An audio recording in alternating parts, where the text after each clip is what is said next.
only. I'm having problems with the video. And Kate is there. Kate will kind of manage things. If you need to say something so we don't talk over each other like we did last time, just raise your hand and Kate will call on you. Okay. And Kate, if you need me to speak, just say Don and I'll carry on with the agenda. Yep. So with that, I'd like to call to order, and present at today's meeting are Cynthia Carter, Dan Leary, Jeff Romano, Lisa Tanzi, Bob Haley, Tom Cantwell, and Don Radke, and myself, Kate Auwetter.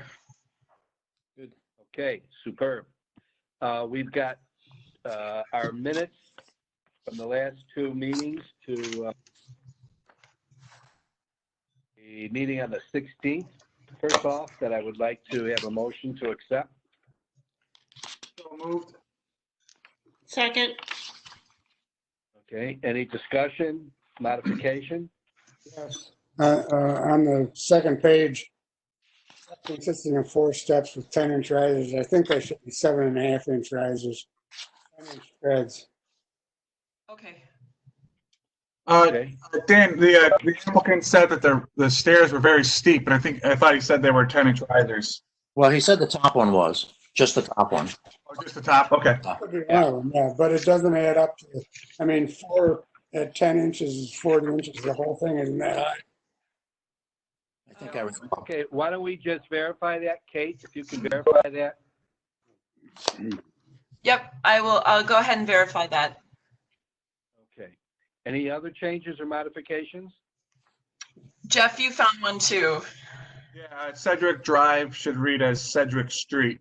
Okay.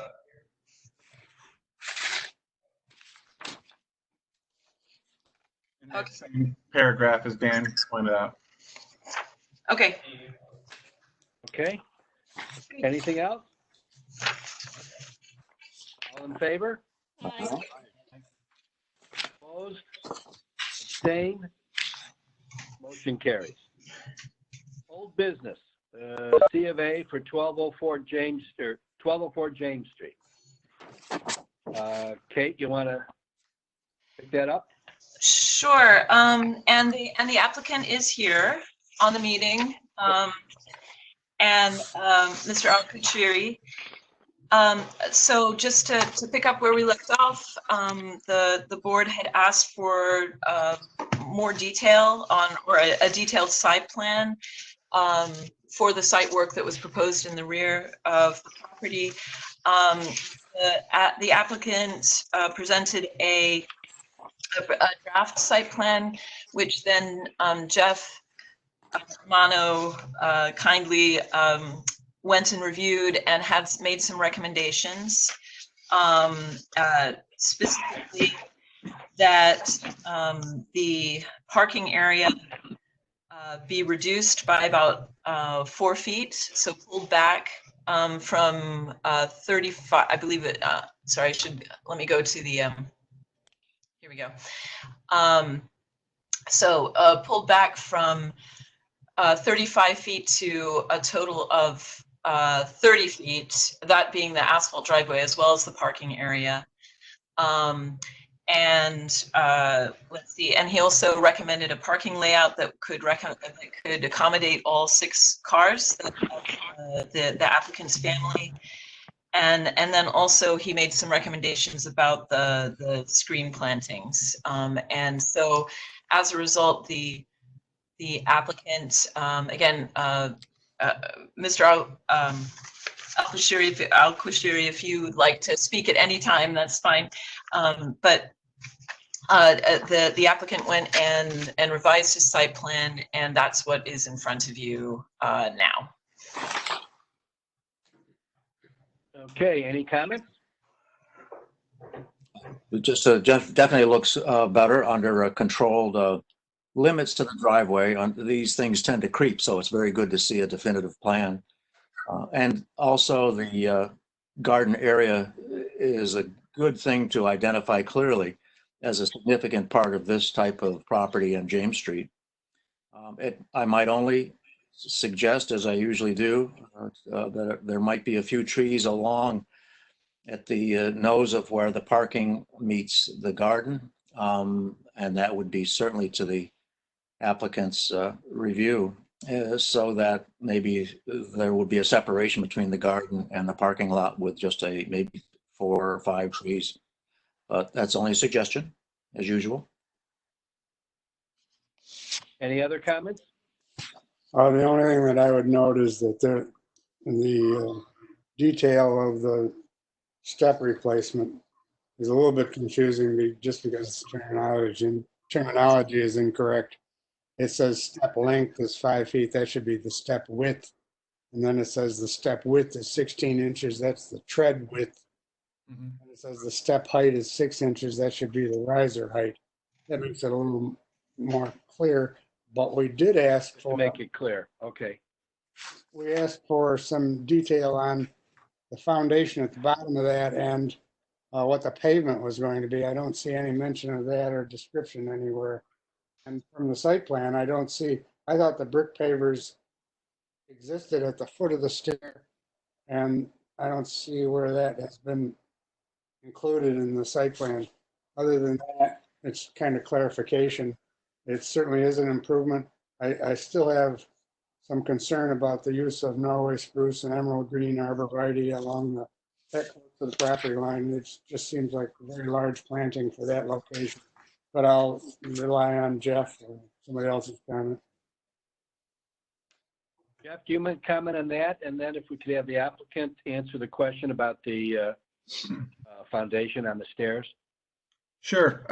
I gave the applicant a variety of plants from leaving the arbor green, excuse me, the emerald green arborvitae, and giving a various use of holly or false cypress as well that would grow in. I did not recommend Norway spruce, but he has put that on his application or on the drawing itself.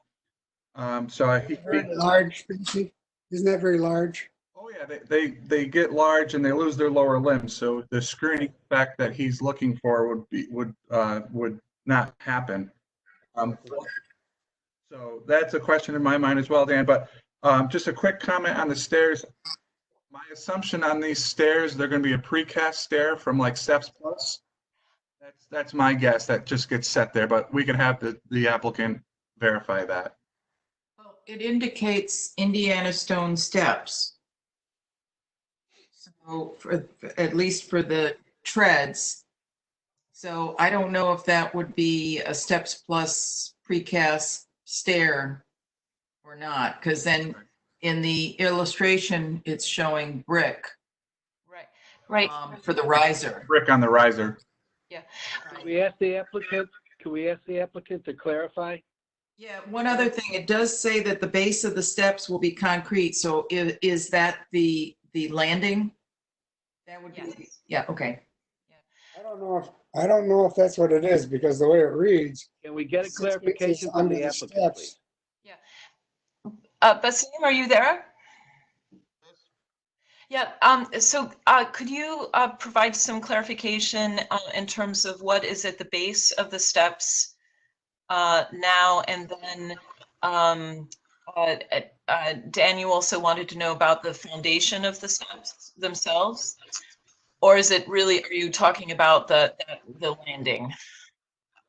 If these steps are constructed with brick and then the stone treads as they're described, I think that it's possible the base of the steps and height will be 6 inches under the steps. That might be a structural slab supporting the construction on which the brick is placed, in which case the foundation is required. And actually, unless it's at least 18 inches deep, these things are going to crack and fall apart. It's just not very clear. And the original, I thought, included existing brick pavement at the foot of the steps. Can we get a clarification, please? Yeah. The foundation will be minimum 6 inches or more than 6 inches. Maybe you're gonna go to 8 inches. That's under the state. That's we're gonna make the hole in the ground and we So put you're talking about a 6 6 to to 8 8 inch inches. base upon which the stairs will be built? Yeah, that's under this, all the steps from, will be minimum 6 inches to 8 inches, maybe. We go to the 8 is better. That's under. We're gonna put Okay. concrete and steel, and we're gonna build the step up. So about the break between the steps and step will be 4 inches, and the step itself, the stone for the step itself is 2 inches. Will be higher than totally the break with the stone will be 6 inches, and that's I can use it. About the wide is 16. Really, I have in other house I have 16. I'm comfortable. I have now 12. It's very tough for me to wake up because when I use my cane, especially with the winter time, is very, very difficult if the step wider is not enough for me because I have to put my cane. After that, I push myself so my cane will be in the bag and I jump into other step. So 16, I tried to put 14 before, but it's not enough for me because I did test a couple times in the area when the stone area. 16 is 16 is enough for me. 14 or 12 is not good. It's not safe. Really, is not safe for me. Yeah, if I can interject, I think that there was no concern. It was more clarifying in your notes in terms of what just below how you describe the 16 versus the 6. I don't think there was any concern about the actual dimensions of the stairs, if I'm correct. That's correct. It's more. And I think So if it sounds as though you will be putting in a foundation to the steps of a 6 to 8 inch concrete foundation, is what I heard you say, and then the material at the base of the steps is currently concrete, or is it a brick paver? No, the basic will be correct concrete with a steel. We're gonna put concrete for the base. For the step, we're gonna use concrete. We're gonna use 3 line of brick, one in each side, and we're gonna use 3 and one in the middle. There's a 3 line brick block, concrete block, and after that we fill the gaps, and we built the both sides. We're gonna put the brick, red brick. It's like cover in the both sides. But between the step Right. and the step, we're gonna put 4 inches. Yeah. I would like to I ask. think all that's fine. Well, I think I'd all like to that's ask. fine. Let's move this forward if we could. I know there's going to be recommendations to replace the Norway spruce with either an emerald green arborvitae or a, what else did you suggest, Jeff? You could go with a hemlock or a vertical holly, or And then maybe some additional trees along the driveway. well, Bob had mentioned a move this buffer forward if we between the. can, and I'm looking for a motion. I have one question. I'm looking at the site plan. When you come down the stairs after exiting the building and get to ground level, when you step off the stairs, do you step on the blacktop or brick or concrete? Concrete.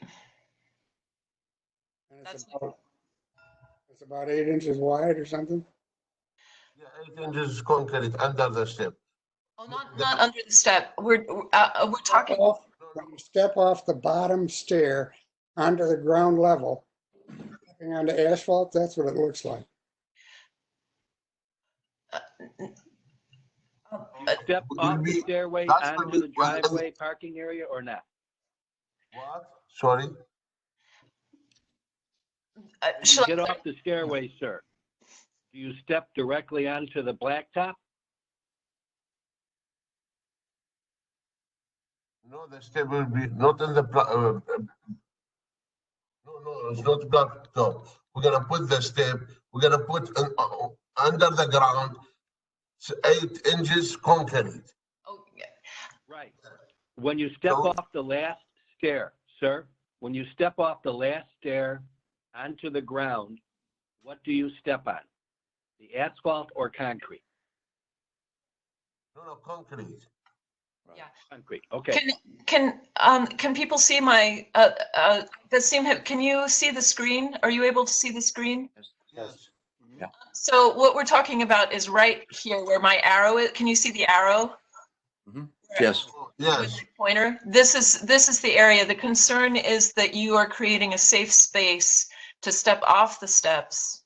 And not, so you're differentiating from the parking lot and the bottom of the steps. No, will be black top. That's from the step, and this will be black top. We're gonna complete it black top. We're gonna not go the concrete out the steps. The concrete just under the step. The around the step will be a black top. Will be blacktop. Okay. Can Okay. we just suggest that from the first riser out to the edge of the blacktop be at least 3 feet? First of all, there's a railing there. Second of all, that will at least begin to control parking right at the bottom of the stair. That's the only issue here. Whether it's concrete or brick or, I'd just like to see the parking lot 3 feet away from the first riser. We could You say can it put that another in way. as a suggestion. I have a suggestion. Kate, can you go back to the plan? Yep. Hold on here. Oh, I'm going the wrong way. Hold on. Yep. I'm almost there. All right. Okay, I think to make it clear, right now, they're showing 75 feet of asphalt parking area. If we want to have 3 feet at the bottom of the stair at this point, the way it's drawn, then the asphalt parking area can be no more than 72. Okay, no problem. 72 and a half, approximately. Approximately, but it's basically saying that there is a landing that is not in the parking area. Exactly. 3 feet. Okay, would somebody like to make that motion so we can move this forward, please? Just a clarification. Yeah, we can move it, no problem. It's work, no problem. That 70, I just, the 75, let me check that, yeah. The 75 is actually, from the step until the driveway, the other side, yeah. Can I make a clarification? Sure. So the 75 feet is from approximately from the existing edge of pavement at the bottom of the stairs to the existing driveway. I accounted for 30-degree parking to get 6 spaces in there with a 4-foot clearance from bottom of stair to the first parking line, quote unquote line. So as long as they adhere to keeping 4 feet off of that, that'll give him plenty of space to get out and be able to come around the bottom of the stair with the projection of the handrail and be able to get up the stairs without blocking the bottom. Does that clarify your concern, Dan? So I'd like to see the site plan demonstrate. I think it's more important that there be a landing of minimum of 3 feet at the bottom of the stair before you get to the blacktop. Right. The configuration of the blacktop or parking is the handrail and the access. to the Let's put stairs. that in a motion, please. I will. Okay. This contingent upon a minimum of 36 inches between the first riser and the blacktop parking area and reconsideration of the use of Norway spruce right on the borderline of the property. Do I have a second? Second. Any discussion? Is this stairway part of this motion? Yes. Then I would like to add a simple aspect that for this applicant that is this being a precast stairway or are you building it, having it built? My Fully concern. brick and Indiana stone. This is They're on the rear building of the it. property, folks. Let's not get too crazy with this, please. All I want to say is that there's a handicap code that I'm concerned about that was very important to this particular applicant. And that is that limestone not be extend out over the brick. The handicap code for a stairway has no lip to catch a toe of somebody going up the stair. And this would be very important to our applicant here, that when you bring a leg up and you're bringing your toe up, that it not hook on a 1 inch or 2 inch overhang of the limestone. So the point. And will you accept that as an amendment to the motion? Yes, I think that was the reason for the 16-inch tread, which makes this tread riser combination compliant with code. I believe that's why that tread is so deep, 16 inches. Well, yes, and I agree. Clarify that. We can clarify that in the motion. So Any other discussion on the motion? All in favor? Aye. Opposed? Abstained? Motion carries. Thank you very much. Okay. Moving on to new business. CA-20-09, 119 Wendell Terrace, an in-ground pool. Is that applicant present? Yes. Okay. You want to go through your application? Yeah. Hi everyone. I'm Rahul Dudani. I'm new to the Sedgwick neighborhood.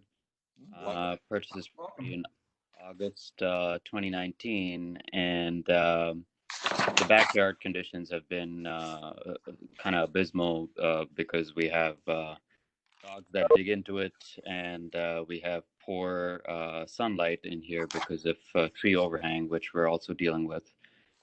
But decided to try and fix the problem with putting a pool in. Also satisfies the family.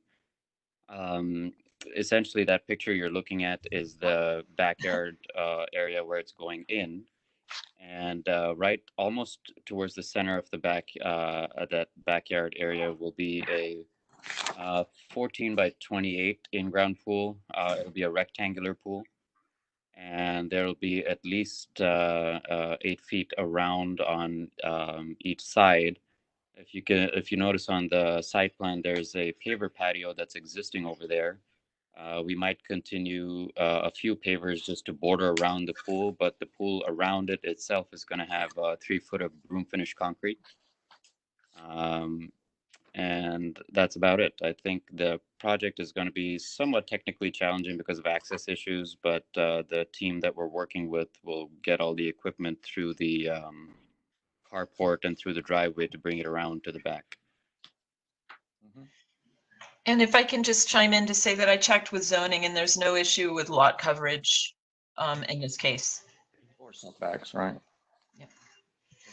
The other slight caveat was the wrought iron fence that you see that extends from the shed up to the backyard and up to the garage area, that small little L-shaped fence in the middle of the diagram. That is not pool compliant, and that will be replaced. I'm finding estimates to try and match the existing iron fence as to the best closest possible. I may, if I don't find something exactly like that, I might have to mimic it with black aluminum fence. But Sir, what I would ask is whatever you choose for your fencing, please run that by Kate. yes. The final style. Just a point of clarification. On the left-hand side of the site or the south side of your property, is that your property line dotted and the fence is in its length 10 feet in from your property line? Yes, it is. So the car that's seen in that's parked is part of my driveway, and the shed is also part of our property.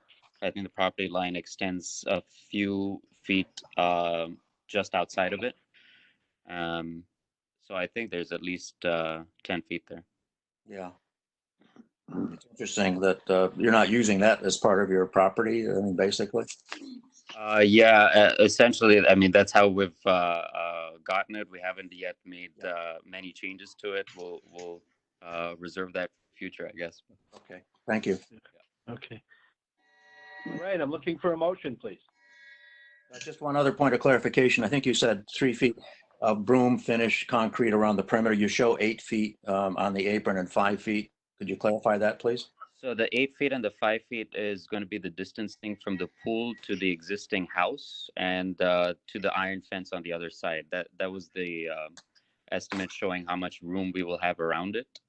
Because we do plan on, planting some small bushes and things in the backyard to allow for some landscaping around the pool.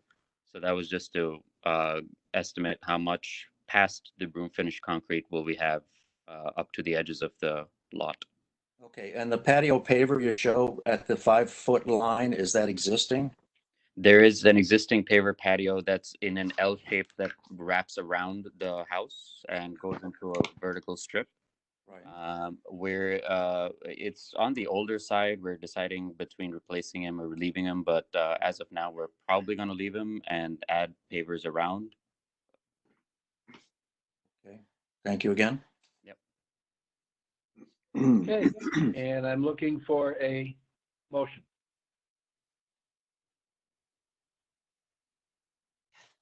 Move to accept as presented.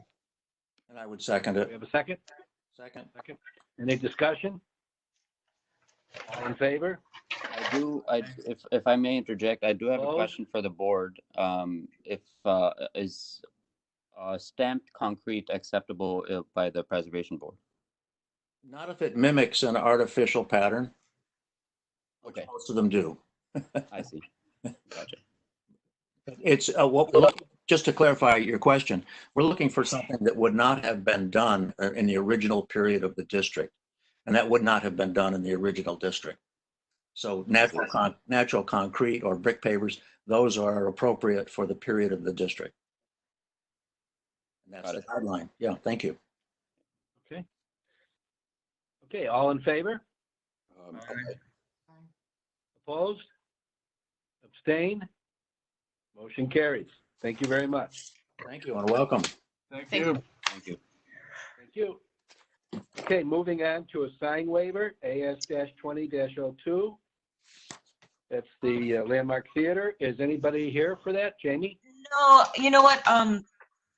Because the board has already approved this as a certificate of appropriateness, the sign waiver did come around. And this is specifically about the signage itself. And I thought that this would be an opportunity for the board to make formally its comment about the brightness of the potential brightness of the lighting.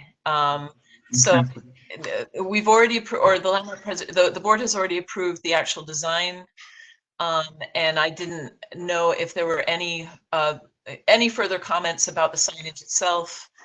And I just reiterate that as you'll see as you've seen in the drawings, that the digital display screens are proposed to be static. They can, of course, have motion, but they're proposed to be static. And I know that there was an issue about making sure that they would tune down the brightness so that we don't get the War Memorial and Civic Center kind of flashiness. I'm looking towards our architects. Is there a light level beyond which should not be exceeded? Okay, Yes.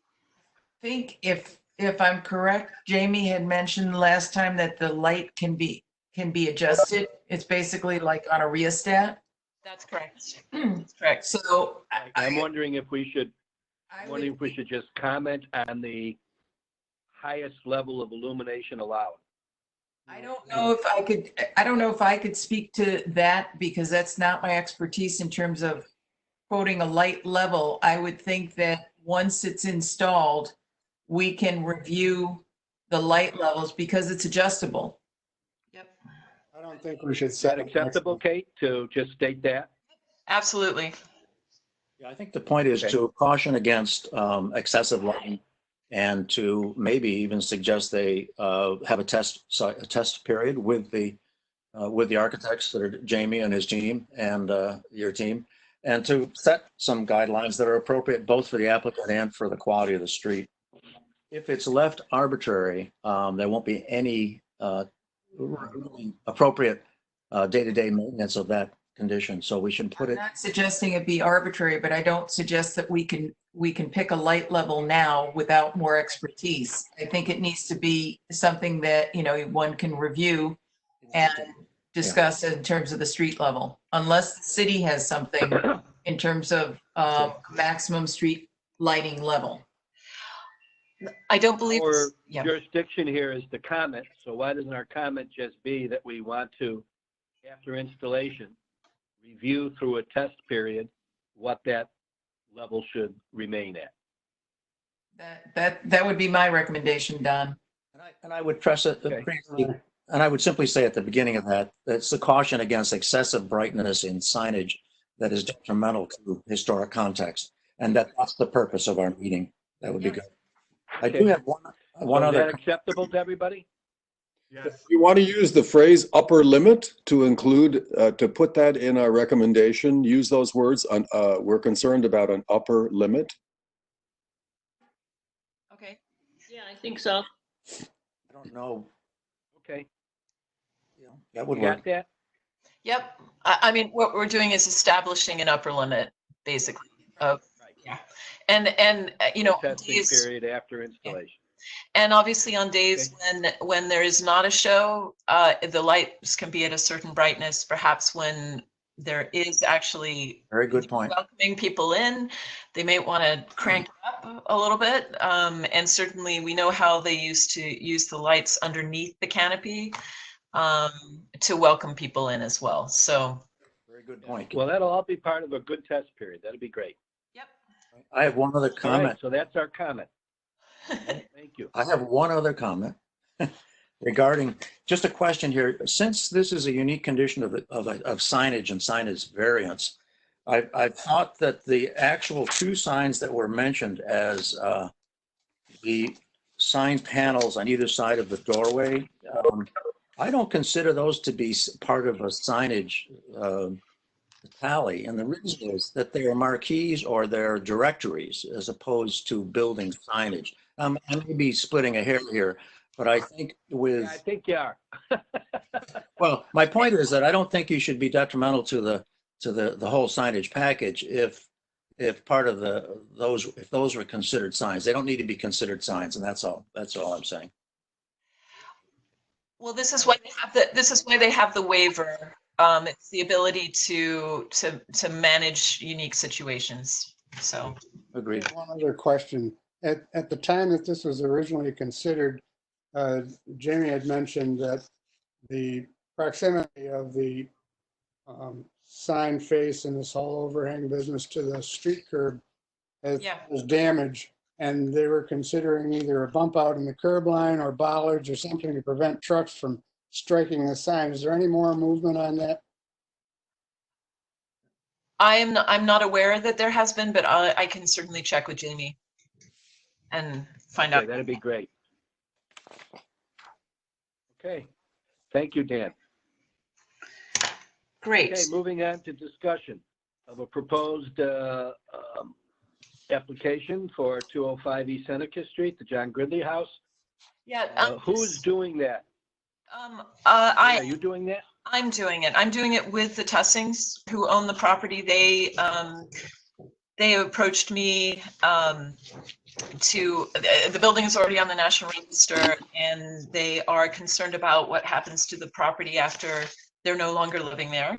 And it's just a gorgeous house. Actually, I have an image of it, but maybe too difficult to go and find it right now. Actually, I could show it to you. Does everyone know which house it is that I'm talking about? Yes. Yeah. It's a terrific property. So the heads up here is that you're doing an LPS application. That's correct. There's the house, and well, unfortunately now it would be very difficult to get into the house, but I would hope that when things settle down, whatever that is, in the next sector of the house, there would be an opportunity to get inside. But so my plan though is to get to you the local protected site application by the next meeting, so that you can authorize a public hearing, and we can have the public hearing in the first meeting in June. Sounds good. Not familiar with it, so could you, Oh yeah, it's a blank screen right now. It's blank. hold on, let me see if I can share it. Share. Is it shared? There it is. Oh yeah, sorry. Oh, this is on Seneca? Yeah, That's right. Yeah, Right. I know it. Yeah, I do know. Yep. 1825, just and an amazing interior, absolutely spectacular interior. And I do have some photographs that were taken actually back in the 70s, but it's really pretty much unchanged. And this building was also documented by Habs in the 1930s. So there's some really wonderful drawings of the building, absolutely. floor plans and everything. So great documentation, complete chain of title, and it's a lovely property. In the back, there are actually some of the original, there's one original window. It's a 12/12. And these windows, I think, must have, well, they were replaced maybe in 30s or so. But Older than that.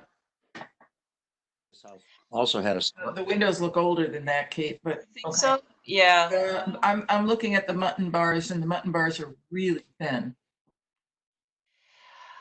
Okay, well, that's a Yeah, heads up. but That'll anyhow. all be in the application. Yeah, well, I'll double check on that one.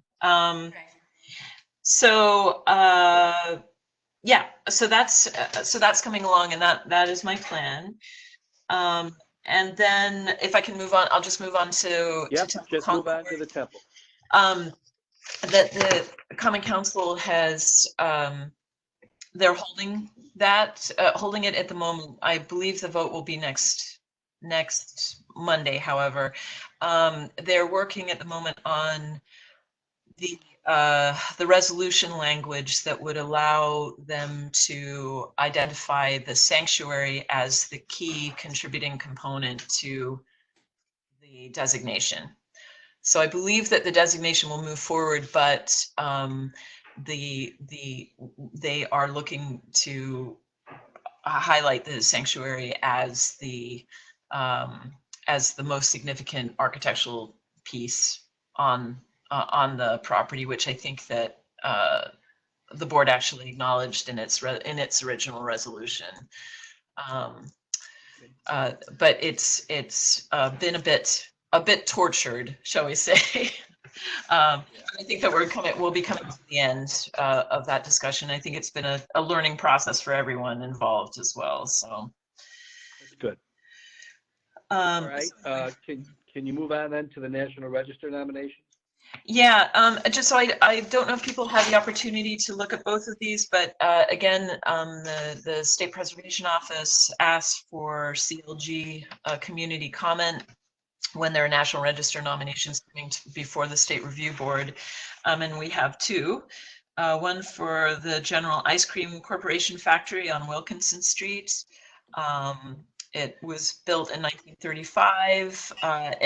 The nomination has a really an interesting history about the ice cream industry here locally. The building itself was designed by King & King, and you'll probably, I believe, the brewery is in there now. Middle Ages is in the building now, but it's the main office building connected to the factory is Art Deco.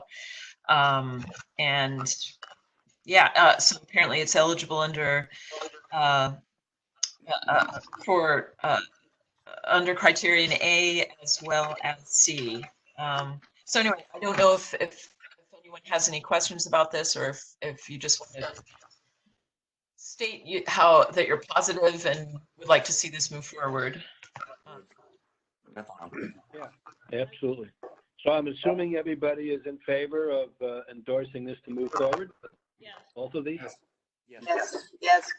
Yes. The detail on Absolutely. the interior, the detailing on the interior is wonderful.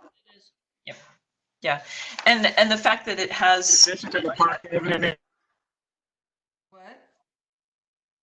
a great addition to the parking neighborhood. Yeah. Yeah, absolutely. Absolutely. okay. And then there's the Sylvester apartment building, located at 900 East Fayette Street. Of course, this is the one that has been fully rehabbed at this point, and By Holmes King Caucus. Cynthia, you wrote the application for this one, did you not? So designed or constructed in 1910 from Mary B. Hand, a local businesswoman, and designed by Charles Colton. Again, just an interesting history about early 20th century apartment building for middle-class residents. Very well written, and so again, wonderful business in the neighborhood. Yep. So eligible under criterion A and C as well. So. Okay, good. I thought this. And I'm assuming everybody's in favor of endorsing and moving that forward? Yes. Okay. Bob, did you have something? I thought this had been done prior to the renovation for the project. Is that just timing, or what's the situation? The situation was that it was a Part 1 application and it was approved, but we couldn't do the National Register nomination until they finished the complete renovation. And it was on hold because they would not finish the commercial spaces. They didn't want to finish them until they had tenants. And so the tin ceiling had not been replaced. So until they put the tin ceiling back up, we couldn't go through with the nomination. Wow. So it's been 6 years. That was my question. I knew that it must have been deep and serious. So, so they'd never advanced the application to establish the base point for the historic renovation. It just somehow got overlapped. Well, no, they had approved that it was eligible. They approved the Part 2 and everything that they wanted to do for the building. They approved the completed building, except they said it couldn't be listed until the tin ceiling was put back in all the commercial spaces. Interesting. Thank you. So I'm in favor, yes. All right. Is there anything else that anybody would like to bring up? Otherwise, I'll entertain a motion to adjourn. Well, we've got Lisa. First, I just want to apologize for my major blunder the other day. I don't know what I was thinking, but if. Don't worry about it. No blunder. If we could go without it. Yeah. 1419 James, do we know anything about that project, Kate? 1419 James is, so I did speak to the owner. Actually, I don't know how long she's owned the house. She lives across the street, actually. Right. There was extensive water damage when the heat was turned off and not the water. And so she is doing, at the moment, she said just the flooring, the walls, everything have just been wrecked. So she's removing the water damage materials at the moment on the interior. What we can see from the outside, there was some damage on to the exterior stucco as well. So she'll be repairing that in kind. Okay. The windows that are boarded over at the moment, she's actually getting new storm windows made. And so that plywood is protecting the leaded glass behind.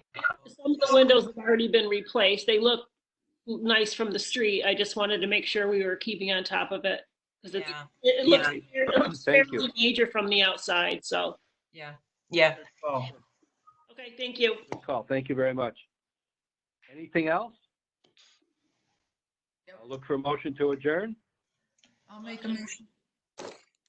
One of us. I'll second it. All right, sounds good. Vote in favor. Stay safe, everybody. We'll talk to you soon. Thank you.